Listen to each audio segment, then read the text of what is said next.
तो बेटा इस कक्षा 12 समाजशास्त्र के अंतर्गत जो चैप्टर चल रहा था, पाठ का नाम था ग्रामीण समाज में विकास एवं परिवर्तन। तो इसके अंतर्गत हमने पहले ग्रामीण क्षेत्रों में जो जमींदारी भू राजस्व के जो प्रतिमान थे, भू स्वामित्व के जो प्रतिमान थे, उनके अंतर्गत हमने रैयतवाड़ी प्रथा पढ़ी, महालवाड़ी प्रथा पढ़ी, उसके बाद जमींदारी व्यवस्था पढ़ी। ठीक है बेटा। उसके बाद स्वतंत्रता के बाद ये जो भू प्रतिमान, जो भू स्वामित्व के प्रतिमान रहे, उनके बारे में पढ़ा। जैसे उसमें भूमिधर के बारे में पढ़ा, सीरदार के बारे में पढ़ा, आसामी के बारे में पढ़ा। अब समस्या ये हुई कि भूमि का सुधार तो हुए हैं स्वतंत्रता के बाद, लेकिन उसमें कुछ कमियां भी रह गई। उन कमियों की बात करते हैं। तो कहने का मतलब है कि स्वतंत्रता प्राप्ति के बाद जो है कुछ समय में जो है भारत सरकार ने जो है क्या किया, बहुत कम समय में भूमि सुधारों के लिए जो है कानून बनाए। लेकिन इन सब के बावजूद भी भूमि सुधार के मतलब जो जानकार हैं वो ये मानते हैं कि समस्याएं आज भी वैसी की वैसी बनी हुई। यानी कि सरकार ने कानून बनाए, भूमि सुधार कानूनों का निर्माण किया, लेकिन जानकारों का ये कहना है कि आज भी जो है समस्या जो है जस की तस बनी हुई है।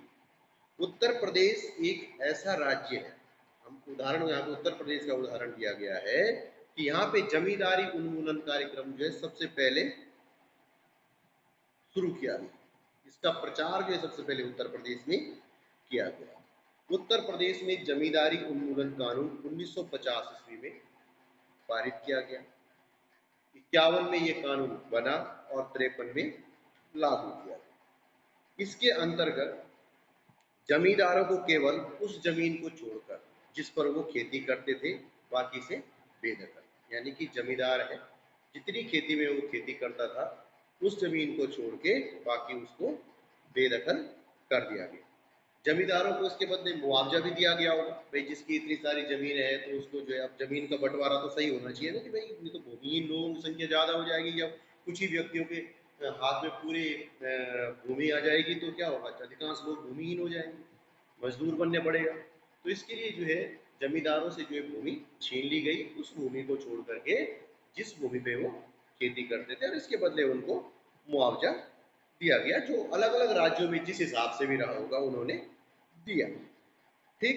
इसके अधिनियम के परिणाम स्वरूप केवल घर, बाग बगीचे और वह जमीन जिस पर जमींदार खेती करता था उसके पास रही, और बाकी उससे सब छीन ली गई।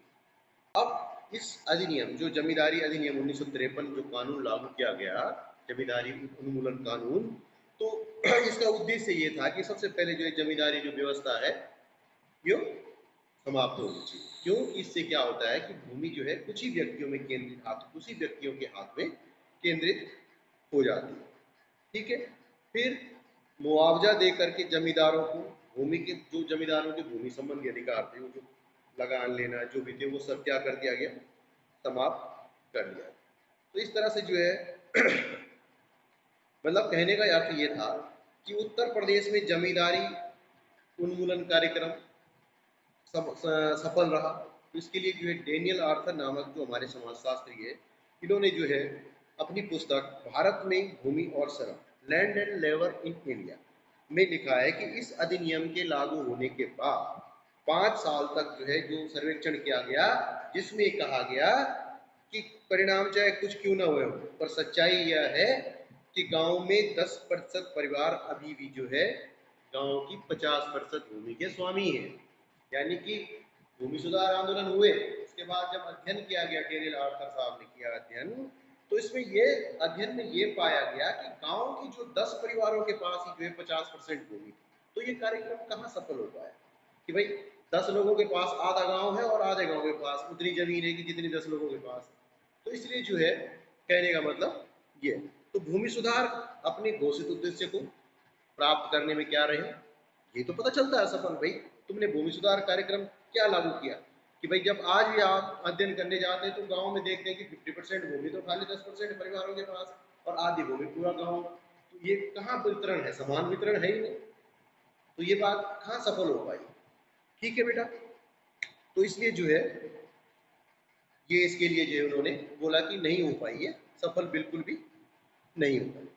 ठीक है, फिर इस तरह से जो है इसमें भूमि सुधारों के बारे में हुआ। अब हम बात करते हैं बेटा इस चैप्टर के अंतर्गत एक मुख्य बिंदु और है, वो है हरित क्रांति। और हरित क्रांति के बारे में तो आपको पता है कि हरित क्रांति का जो मुख्य जो हरित क्रांति से संबंध जो है, हरित क्रांति जो है वो जो है कृषि के क्षेत्र में जो है उन्नत किस्म के प्रयोग का, आधुनिक तकनीकी द्वारा जो है कृषि के विकास को करना, उत्पादन को बढ़ाना, नई नई किस्मों का प्रयोग करके उत्पादन को बढ़ाना, यही हरित क्रांति है। यानी कि खेतीबाड़ी के क्षेत्र में इसमें के लिए जो है कृषि विश्वविद्यालय लुधियाना का नाम जो है उल्लेखनीय आता है। तो कहने का मतलब है कि हरित क्रांति का मतलब ये है कि भारत में जो है कृषि पहले जो है जीवन यापन के लिए की जाती थी, लेकिन नए ज्ञान और तकनीकी के कारण जो है खेती जो है एक व्यवसाय के रूप में विकसित होने लगी है। पहले व्यक्ति सिर्फ अपने लिए खेती-बाड़ी करते थे, लेकिन अब क्या है, लोगों को बेचने के लिए भी जो है लोग उन्होंने जो है एक व्यवसाय बना दिया है, खेती को फसल लोग बेचते भी हैं। क्यों? क्योंकि हरित क्रांति के कारण जो है नई नई किस्म के बीजों का आविष्कार किया जा रहा है। किसान एक साल में जो है दो दो तीन तीन फसलें प्राप्त कर रहे हैं। ठीक, अब दो दो तीन फसल प्राप्त करने का मतलब है कि उनको फसल में अब फायदा हो रहा है खेती बाड़ी में, तो इसलिए जो है ये एक व्यवसाय के रूप में जो है खेती विकसित होने लगी है। उत्तम उन्नत बीज, उन्नत खाद, सिंचाई के नए साधनों ने भारतीय ग्रामों में हरित क्रांति का श्री गणेश किया। पंजाब, हरियाणा, पश्चिमी उत्तर प्रदेश, तटीय आंध्र प्रदेश तथा तमिलनाडु के कुछ हिस्से इस दिशा में सबसे आगे रहे हैं। ठीक है, खेती में जो है वैज्ञानिक दृष्टिकोण अपनाया जाने लगा है, आधुनिक यंत्रों का प्रयोग किया जाने लगा है, नई नई किस्म के बीजों का आविष्कार किया जा रहा है। तो ये जो है हरित क्रांति जो है मतलब एक कृषि के आधुनिकीकरण का जो है एक कार्यक्रम था। इसके लिए अंतर्राष्ट्रीय संस्थाओं द्वारा जो है आर्थिक सहायता उपलब्ध कराई गई। ठीक है बेटा, अब हरित क्रांति को केवल अब सबसे बड़ी बात उन क्षेत्रों में ही लागू किया गया जहां पे सिंचाई का उचित प्रबंध था, क्योंकि नए बीजों के लिए जो है समुचित जल यानी कि पानी की व्यवस्था जो है होनी चाहिए। तो इसके कारण जो भी है फिलहाल वहीं पे शुरुआत में किया गया, लेकिन धीरे धीरे ये फैलने लगा, धीरे धीरे जो है खेती बाड़ी में जो है अन्य लोगों ने भी इसको अपनाना शुरू कर दिया। लेकिन शुरुआत वहीं पे हुई, क्योंकि भाई नया बीज कोई आ रहा है तो उसके लिए इतनी ये कंडीशंस चाहिए, पानी चाहिए, इतना पानी चाहिए, तो उन्हीं स्थानों पे जो है इसका प्रयोग शुरू किया गया जहाँ पे पानी की उचित व्यवस्था रही। अब इसके परिणाम क्या रहे, ये एक बड़ी उपलब्धि मानी जाती है। हरित क्रांति जो है, क्रांति का मतलब होता है परिवर्तन, यानी कि कृषि के क्षेत्र में जो परिवर्तन आया है वो हरित क्रांति का उसमें बड़ा योगदान है। लेकिन इसके बाद यहाँ पे क्या हुआ कि इसके परिणाम, सामाजिक परिणाम क्या हुए, हरित क्रांति के जो सामाजिक परिणाम है वो आपके सामने अब है। ठीक, अब समाज में क्या हुआ, इससे के द्वारा क्या हुआ कि बाजार के लिए जो अतिरिक्त उत्पादन करने वाले मध्यम दर्जे के और बड़े किसान, उनको इससे ज्यादा फायदा हुआ। हरित क्रांति का सबसे ज्यादा फायदा किसको हुआ कि जो किसान जो है बड़े किसान, यानी कि जो अपने लिए नहीं बल्कि पहले पहले से ही जो है जिनको बाजारों में जो अपना अन्न या फसलें बेचा करते थे, उनको जो है ज्यादा फायदा हुआ है। ठीक, फिर ग्रामीण समाज में जो है असमानता भी बढ़ी इसमें। क्यों? क्योंकि हरित क्रांति की फसलें क्या थी, अधिक लाभ देने वाली थी, इसलिए जो है जिनके उनका इसका आर्थिक फायदा किसको हुआ, ऐसे किसानों को हुआ जिनके पास जमीन, पूंजी, तकनीक और बीजों के बारे में जानकारी थी।